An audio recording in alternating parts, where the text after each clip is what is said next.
ଆଚ୍ଛା ପିଲାମାନେ ସମସ୍ତେ ଭଲ ଅଛ? ସମସ୍ତଙ୍କୁ ମୋର ଅଭିନନ୍ଦନ। ପିଲାମାନେ ସମସ୍ତେ ଖାଇକି ଆସିଛ? ହଁ, ପିଲାମାନେ ସମସ୍ତେ ଖାଇକି ଆସିଛ ନୁହଁ? ହଉ ପିଲାମାନେ, ଆମେ ସମସ୍ତେ ଖାଇକି ଆସିଲେ ଆଜି ଆମେ ପୂର୍ବ ଶ୍ରେଣୀରେ କ'ଣ ପଢ଼ିଥିଲେ ଟିକେ ମନେ ପକେଇଦବା। ପିଲାମାନେ ମନେ ପକା। ହଁ, ପରିବାର ବିଷୟରେ ପଢ଼ିଥିଲେ। ଆମେ ସେଇଠି ଶିଖିଥିଲେ ପରିବାରରେ କିଏ କିଏ ରୁହନ୍ତି। ପିଲାମାନେ କିଏ କିଏ ରୁହନ୍ତି ଆଉଥରେ ଟିକେ ମନେ ପକେଇ ଦିଅ। କୁହ ପିଲାମାନେ କୁହ। ହଁ, ଠିକ୍ କହିଲ ପିଲାମାନେ, ତମମାନଙ୍କୁ ଧନ୍ୟବାଦ। ପରିବାରରେ ଜେଜେବାପା, ଜେଜେମା, ବାପା, ମା ଓ ଭାଇ ଭଉଣୀ ରୁହନ୍ତି। ଏଇମାନଙ୍କୁ ନେଇ ଆମ ପରିବାର ଗଠିତ ହେଇଥାଏ। ପିଲାମାନେ ତେବେ ତମେ ମନେ ରଖିଛ ପରିବାରରେ କିଏ କିଏ ରହନ୍ତି, ଆଉ ପିଲାମାନେ କିଏ କିଏ କେଉଁ କାମ କରୁଥିଲେ ସେ ଛବିରେ ଦେଖିଥିଲ। ସବୁ ମନେ ପକେଇବ। ପକା ମନେ ପକା। ହଁ, ଠିକ୍ କହିଛ। ପରିବାରରେ ମା ରୋଷେଇ କରୁଥିଲେ ଛବିରେ, ଆଉ ଜେଜେବାପା ଜେଜେମା ବିଦ୍ୟାଳୟକୁ ଛାଡ଼ିବାକୁ ନେଉଥିଲେ। ଏସବୁ ତମେ ସବୁ ଦେଖିଛ। ତେବେ ଆଜି ଆମେ କ'ଣ କରିବା? ଆଜି ଆମେ ପରିବାର ବିଷୟରେ ଅଧିକ ଜାଣିବା ପାଇଁ ଆମେ ଆଉ ଗୋଟିଏ ନୂଆ ଛବି ଦେଖିବା ଓ ପରିବାର ବିଷୟରେ ଟିକେ ଅଧିକ ଜାଣିବା। ତା ପୂର୍ବରୁ ମୁଁ ତମକୁ ଗୋଟିଏ ଛୋଟିଆ ଗପଟିଏ କହିବି। ପିଲାମାନେ ଶୁଣିବ? ହଁ, ଶୁଣିବ ଗପ। ଆରଥରକ ତମେ ପୂର୍ବ ଶ୍ରେଣୀରେ କବିତା ଶୁଣିଥିଲ। ଆଜି ତମେ ଗପ ଶୁଣିବ ଆଉ ପରିବାର ବିଷୟରେ ଅଧିକ ଜାଣିବ। ଆଚ୍ଛା ପିଲାମାନେ, ଆଜି ଆମେ ପଢ଼ିବା ଦ୍ୱିତୀୟ ଶ୍ରେଣୀର ବିଷୟ ଭାଷା ଆଉ ପରିବାର। ପ୍ରସଙ୍ଗ ପରିବାର। ଆମେ ପୂର୍ବ ଶ୍ରେଣୀରେ ପରିବାର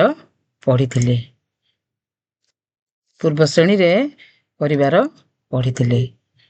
ସେଇ ପରିବାର ସମ୍ପର୍କରେ ଆଜି ଗୋଟିଏ ହରିଣର ପରିବାର ବିଷୟରେ ତମକୁ ଛୋଟିଆ ଗପଟିଏ କହିବି। ପିଲାମାନେ ଛବିରେ ଦେଖୁଛ ଗୋଟିଏ ମା ହରିଣ, ତାର 3ଟି ଛୁଆ। ମା ହରିଣ ସବୁଦିନେ ଛୁଆମାନଙ୍କ ପାଇଁ ଯାଏ ଖାଦ୍ୟ ସଂଗ୍ରହ କରି ଆଣିକି ଆସେ, ପିଲାମାନଙ୍କୁ ଦିଏ। ସବୁବେଳେ ପିଲାମାନଙ୍କୁ କହିକି ଯାଇଥାଏ, ମୁଁ ନ ଫେରିଲା ପର୍ଯ୍ୟନ୍ତ ତୁମେମାନେ କୋଉଠିକି ଯିବ ନାହିଁ, ସାଙ୍ଗ ହୋଇକି ସବୁବେଳେ ଥିବ। ମା ସବୁବେଳେ କହିଥାଏ, ପିଲାମାନେ ତାକୁ ମାନିଥାନ୍ତି। କିନ୍ତୁ ଦିନେ କ'ଣ ହେଇଛି, ସାନ ହରିଣ ଛୁଆଟି ମା କଥା ନ ମାନି ସେ ଭାବିଛି ଜଙ୍ଗଲ କେତେ ବଡ଼, କେତେ ସୁନ୍ଦର, ମା ନାହିଁ, ମୁଁ ଯାଉଛି ଏକୁଟିଆ ଦେଖି ଆସିବି। ହରିଣ ସାନ ଛୁଆଟି ଜଙ୍ଗଲକୁ ଯାଇଛି। ଦେଖୁଛ ପିଲାମାନେ ଛବି, ଜଙ୍ଗଲକୁ ହରିଣ ଛୁଆଟି ଯାଉଛି ଜଙ୍ଗଲ ଦେଖିବା ପାଇଁ। ଠିକ୍ ଏହି ସମୟରେ ସେ ଦେଖିଛି ଜଙ୍ଗଲରେ ଗୋଟିଏ ନଦୀ ବହି ଯାଇଛି। ସେ ନଦୀକୁ ଦେଖି ସେ ପାଖରେ ରହିଯାଇଛି।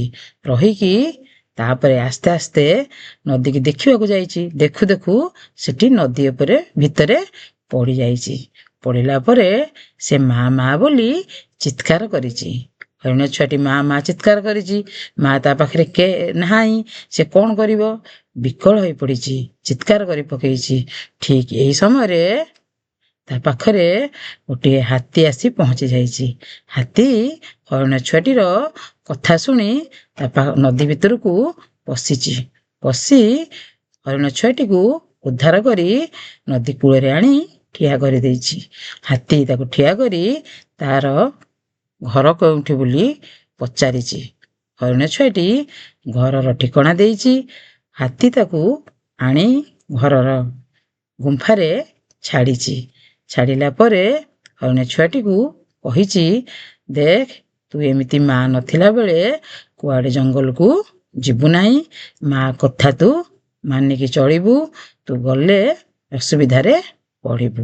ତେଣୁ ପିଲାମାନେ ଏଠି ଆମେ କ'ଣ ଶିଖିଲେ ନା, ମା ବାପା ଯାହା କହିବେ ତାଙ୍କ କଥା ମାନି ଆମେ ଚଳିବା, ନଚେତ ଅସୁବିଧାରେ ପଡ଼ିବା। ଯେପରି ହରିଣ ଛୁଆଟି ପଡ଼ିଲା, ସେହିପରି ଆମେ ପଡ଼ିବା। ତେଣୁ ଆମେ ବାପା ମାଙ୍କ କଥା ସବୁବେଳେ ମାନିବା। ଆଚ୍ଛା ପିଲାମାନେ ଦେଖ, ତମେ ଛବି ଦେଖୁଛ ପିଲାମାନେ? ଏ ଛବିରେ କ'ଣ କ'ଣ ଦେଖୁଛ ଭଲ ଭାବରେ ମନ ଧ୍ୟାନ କରି ଦେଖ ଆମେ ପୂର୍ବ ଶ୍ରେଣୀରେ ଛବି ଦେଖିଥିଲେ, ଏ ଶ୍ରେଣୀରେ ମଧ୍ୟ ଆମେ ଛବି ଦେଖୁଛେ। ଏ ଛବିରେ ଆମେ ସବୁ କଣ କଣ ଦେଖୁଛେ? ପିଲାମାନେ ଏ ଛବିରେ ତମେ ସବୁ କଣ କଣ ଦେଖୁଛ? କଣ ସବୁ ଦେଖୁଛ ପିଲାମାନେ କୁହ? ହଁ ପିଲାମାନେ ଠିକ କହୁଛ। ତମେ ଜେଜେବାପା, ଜେଜେମା, ବାପା, ଭାଇ ଭଉଣୀ, ଦୋଳି, ସାଇକେଲ, ନଳକୂପ, ଚଉରା ଇତ୍ୟାଦି ଇତ୍ୟାଦି ସବୁ ଦେଖୁଛ। ପିଲାମାନେ ଏସବୁ ଦେଖୁଛ ଛବିଟିରେ? ପିଲାମାନେ ଏଥର କୁହ, ଛବିରେ ଦେଖିଲ ଏ ଦୋଳିରେ କିଏ ଝୁଲୁଛି? କୁହ ପିଲାମାନେ ଦେଖି। ହଁ ପିଲାମାନେ ଠିକ କହିଛ, ଦୋଳିରେ ଜଣେ ଭାଇ ଝୁଲୁଛି। ଖବରକାଗଜ ଛବିରେ କିଏ ପଢୁଛନ୍ତି? ପିଲାମାନେ ଦେଖ, ଭଲ ଭାବରେ ଦେଖ, ଧ୍ୟାନର ସହିତ ଦେଖ। ଛବିରେ ଖବରକାଗଜ କିଏ ପଢୁଛନ୍ତି? ଖବରକାଗଜ, ହଁ ତମେ ଠିକ କହିଛ, ଧନ୍ୟବାଦ। ଖବରକାଗଜ ଆମ ଜେଜେମା ପଢୁଛନ୍ତି। ପିଲାମାନେ ଏଠି ଜେଜେବାପାକୁ ଦେଖୁଛ, ଜେଜେବାପା ନାତି ନାତୁଣୀ ମାନଙ୍କୁ କଣ କହୁଛନ୍ତି? କଣ କହୁଛନ୍ତି? ଜେଜେବାପା ନାତି ନାତୁଣୀ ମାନଙ୍କୁ କଣ କହୁଛନ୍ତି? ହଁ ଗୀତ ନୁହଁ, ଗପ କହୁଛନ୍ତି। କଣ କହୁଛନ୍ତି? ଏଠି ଗପ ଶୁଣାଉଛନ୍ତି ନାତି ନାତୁଣୀ ମାନଙ୍କୁ ଧରି ଜେଜେବାପା। ଠିକ କହିଛ ପିଲାମାନେ। ଏଠି କିଏ କିଏ ସାଇକେଲ ଚଳାଉଛନ୍ତି? ସାଇକେଲ ଚଢିବାକୁ ତମେ ମାନେ ବହୁତ ଭଲ ପାଅ, ତେଣୁ କିଏ କିଏ ଚଲାଉଛନ୍ତି ପିଲାମାନେ ଦେଖ? ହଁ ପିଲାମାନେ ଠିକ କହିଛ, ତମମାନେ ଠିକ କହିଛ। ଭାଇ ଆଉ ଭଉଣୀ ସାଇକେଲ ଚଲାଉଛନ୍ତି। ପିଲାମାନେ ଏଠି ପିଲାଟିକୁ କିଏ ଗାଧେଇ ଦଉଛନ୍ତି? କିଏ ଗାଧେଇ ଦଉଛନ୍ତି? ଦେଖ ଭଲ ଭାବରେ। ହଁ ଏଠି ପିଲାମାନଙ୍କୁ ବାପା ଗାଧାଇ ଦଉଛନ୍ତି। ପିଲାମାନେ ଗାଧେଇବା ପାଇଁ ପାଣି କେଉଁଠି ଆସିଲା? ଦେଖ ଏଠି ଚିତ୍ର ଅଛି କି? ପାଣି ଆସିବା ଚିତ୍ର। ହଁ ଏଠି କଣ ଅଛି? ନା ଏଠି ନଳକୂପ। ନଳକୂପରୁ ପାଣି ଆସି ପିଲାଟି ଗାଧଉଛି। ପିଲାମାନେ କିଏ ତୁମକୁ ଗପ ଶୁଣାଉଛନ୍ତି? ଏଠି କିଏ ଗପ ଶୁଣାଉଛନ୍ତି କହିଲ ଚିତ୍ରରେ? ହଁ ତମେ ସବୁ ଠିକ କହୁଛ, ଏଠି ଜେଜେବାପା ଗପ ଶୁଣାଉଛନ୍ତି। ଆମେ କେଉଁ କେଉଁଠାରୁ ପାଣି ପାଉ? ପିଲାମାନେ ପାଣି ତମ ଗାଁରେ କେଉଁ କେଉଁଠାରୁ ପାଉଛ? ହଁ ପୋଖରୀ, ଗଡିଆ, କୂଅ, ନଳକୂପ, ହଁ ସବୁ ସବୁ ଠିକ। ଏସବୁ ତମେ ଜାଣିଛ ପାଣି କୋଉଠି କୋଉଠି ଆମେ ପାଉଛେ। ତେବେ ନଳକୂପ, କୂଅ, ପୋଖରୀ, ନଦୀ, କେନାଳ ଏଇଭଳି ଜାଗାରୁ ଆମେ ସବୁ ପାଣି ପାଉଛେ। ପିଲାମାନେ ଏସବୁ ଜାଗାରୁ ଆମେ ପାଣି ପାଉଛେ। ବର୍ତ୍ତମାନ ତମେ ଚିତ୍ର ଦେଖିଲ, ଆଉ ଚିତ୍ରରେ କଣ କଣ ସବୁ କରୁଛନ୍ତି ଜାଣିଲ, ଆଉ ପାଣି କୋଉଠି ପାଇଲେ ଜାଣିଲ, ଜେଜେବାପା ଗପ କହିବା ଜାଣିଲ। ଏବେ ଦେଖ, ତମ ପାଇଁ ମୁଁ କିଛି ଚିତ୍ର ଆଣିଛି, ତାକୁ ଦେଖି ତମେ ଠିକ ଚିତ୍ରକୁ ଠିକ ଗାର ଟାଣିବ। ଦେଖ ପିଲାମାନେ, ପ୍ରଥମ ଚିତ୍ର କଣ ଆସିଲା? ହଁ ତମମାନେ ସବୁ ସାଇକେଲ ଚଢିବାକୁ ଭଲ ପାଅ, ସାଇକେଲ ଚିତ୍ର ଆସିଲା। ତାପରେ ଚିତ୍ର କଣ ଆସିଲା? ଦେଖ ଏବେ କହୁଥିଲି ପାଣି କୋଉଠୁ ପାଅ? ନଳକୂପ। ନଳକୂପ ଚିତ୍ର ଆସିଲା।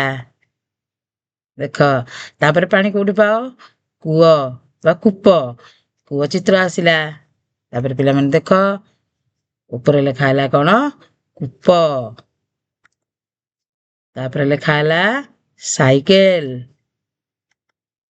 ତାପରେ ଲେଖା ହେଲା ନଳକୂପ।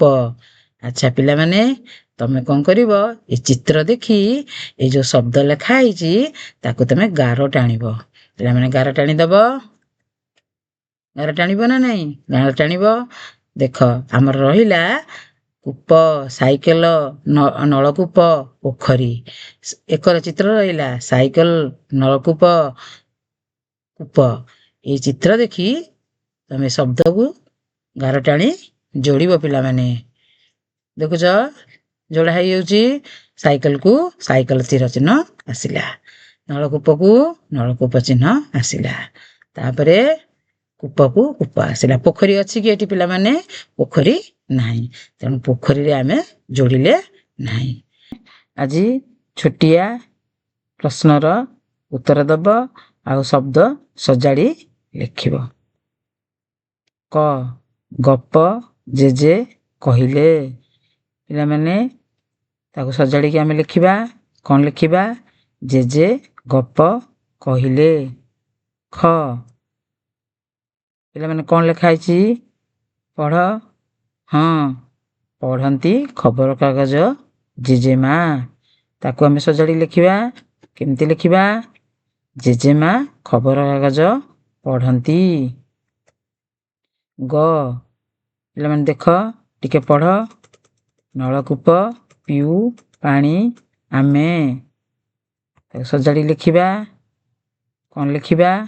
ଆମେ ନଳକୂପ ପାଣି ପିଉ। ଘ ଚଲାଉଛି ମୁନା ସାଇକେଲ। ତାକୁ ସଜାଡ଼ିକି ଲେଖିବା। ମୁନା ସାଇକେଲ ଚଲାଉଛି। ପିଲାମାନେ ତମେ ସଜାଡ଼ିକି ଲେଖିଲ। ବର୍ତ୍ତମାନ ତୁମେ ଆଜି ଏଇ ଛବିରୁ ଏଇ ପାଠରୁ କ'ଣ ଶିଖିଲ? ଆମେ ଆଜି ଜାଣିବା କ'ଣ ଆମେ ଶିଖିଲେ। ପିଲାମାନେ କ'ଣ ଶିଖିଲେ?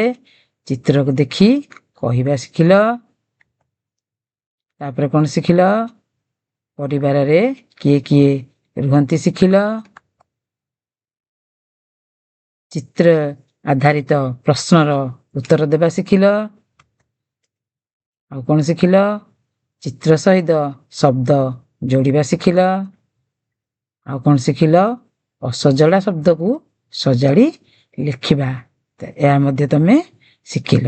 ତେଣୁ ପିଲାମାନେ ତମେ ଏସବୁ ଶିଖିଲ। ତମମାନଙ୍କୁ ମୋର ଧନ୍ୟବାଦ। ଖୁସିରେ ଶିଖିବା ସମସ୍ତଙ୍କର ଅଧିକାର। ନମସ୍କାର।